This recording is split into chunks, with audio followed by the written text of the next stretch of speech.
Buenas noches, mi nombre es José Luis Caicedo. Hoy les voy a hablar del tema de la pandemia del COVID-19 y su efecto en las relaciones chino-italianas. Italia fue el primer país europeo en ser azotado por la pandemia del COVID-19 a principios de 2020, con un rápido aumento de casos que colapsó el sistema sanitario nacional. Para el 15 de marzo, Italia tenía el segundo mayor número de casos confirmados en el mundo, solo detrás de China. La pandemia tuvo un impacto devastador en el país, con un total de casi 24 millones de casos y 180.000 muertos hasta abril de 2021. A pesar de ser uno de los países más afectados a nivel mundial, Italia logró superar la fase crítica de la pandemia gracias a la implementación de las medidas restrictivas y la alta tasa de vacunación. Sin embargo, las consecuencias económicas y sociales negativas de la pandemia seguirían sintiéndose durante mucho tiempo. Las consecuencias económicas y sociales de la pandemia del COVID-19 ha tenido un impacto devastador en la economía italiana, provocando una contracción del 9% en el 2020 y aumentando el desempleo a niveles récord. Las medidas de contención del virus han exacerbado las debilidades estructurales de la economía italiana, ya que sufría de un estancamiento del ingreso per cápita durante casi 2 décadas.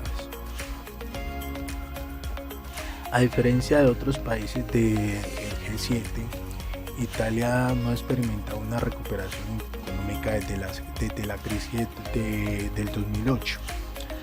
El ingreso real per cápita de los italianos ha disminuido desde entonces, mientras que la deuda soberana ha aumentado a niveles insostenibles. La crisis actual ha puesto de manifiesto la necesidad de reforzar las reformas profundas para abordar los problemas de la productividad, la competitividad y la desigualdad de Italia.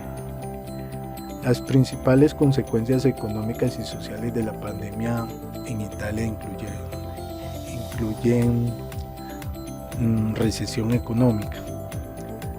Quiere decir que la economía italiana se contrajo en un 9% en 2020, la peor recesión desde la Segunda Guerra Mundial. Aumentó el desempleo. La tasa del desempleo general alcanzó el 10% en el 2021 y la tasa del desempleo juvenil llegó al 31%.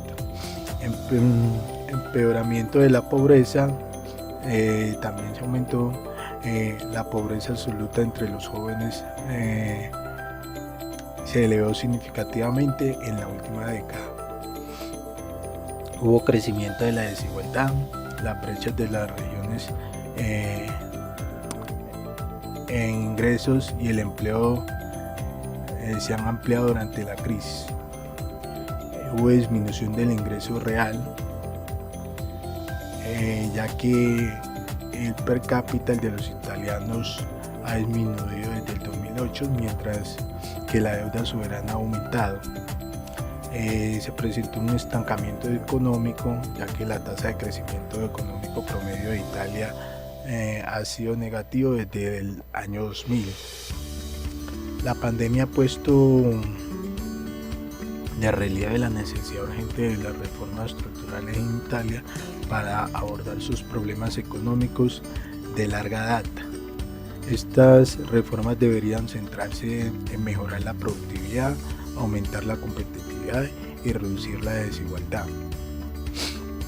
Surge la pregunta de cómo llegó Italia allí.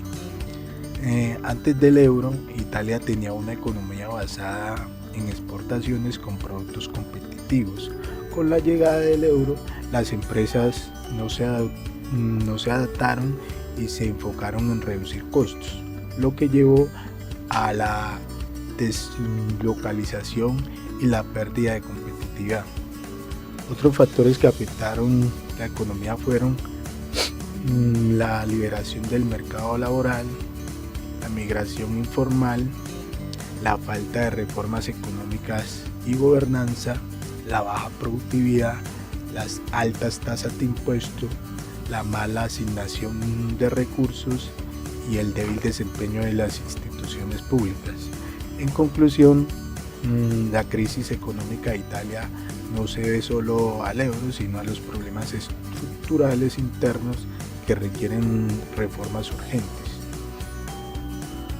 Dentro de estos problemas de Italia se presentó la campaña de desinformación de China en Italia. Durante la pandemia del COVID-19, China llevó a cabo una campaña de desinformación a gran escala en Italia con los siguientes objetivos: cambiar la narrativa sobre el origen del virus, presentándose como un salvador en lugar del país de origen; sofocar la confianza de las instituciones de la Unión Europea y fomentar el sentimiento de antieuropeísmo; promover una narrativa favorable a China y aumentar la influencia en Italia. La campaña utilizó diversos métodos, incluyendo diplomacia pública y campañas en redes sociales que exageraban la ayuda de China, manipulación de la cooperación económica para dominar la narrativa, instrumentación de la diáspora china y las instituciones filantrópicas, bots pro-chinos en Twitter para amplificar mensajes favorables a China, mensajes personalizados para la audiencia italiana que resaltaban la superioridad del modelo del gobierno chino. La campaña tuvo un impacto significativo en la opinión pública italiana, incluyendo un aumento de sentimiento pro-China y de gratitud hacia China, mayor polarización de la política y sentimientos anti-europeos, también mayor receptividad a la narrativa de China sobre la COVID-19 y otros temas. La campaña de desinformación de China en Italia es un ejemplo preocupante de cómo los actores estatales extranjeros pueden usar las redes sociales y otras herramientas para manipular la opinión pública y promover los propios intereses. Las relaciones económicas entre China e Italia surgieron cuando Italia se unió a la iniciativa de la Franja de la Ruta de China con la esperanza de aumentar el comercio y la inversión, pero los resultados han sido mixtos. El comercio bilateral ha crecido lentamente, con China exportando mucho más a Italia que viceversa. La inversión de China ha aumentado, pero se ha centrado en sectores estratégicos como la energía, el transporte y las telecomunicaciones. El gobierno italiano ha endurecido su postura sobre las inversiones chinas debido a preocupaciones de seguridad nacional y derechos humanos. Las principales conclusiones del tema son que la iniciativa de la Franja de la Ruta de China no ha cumplido con las expectativas de Italia en un aumento significativo del comercio y la inversión. La relación económica entre China e Italia es compleja y está sujeta a tensiones geopolíticas, y Italia necesita desarrollar una estrategia más efectiva para lidiar con las inversiones chinas.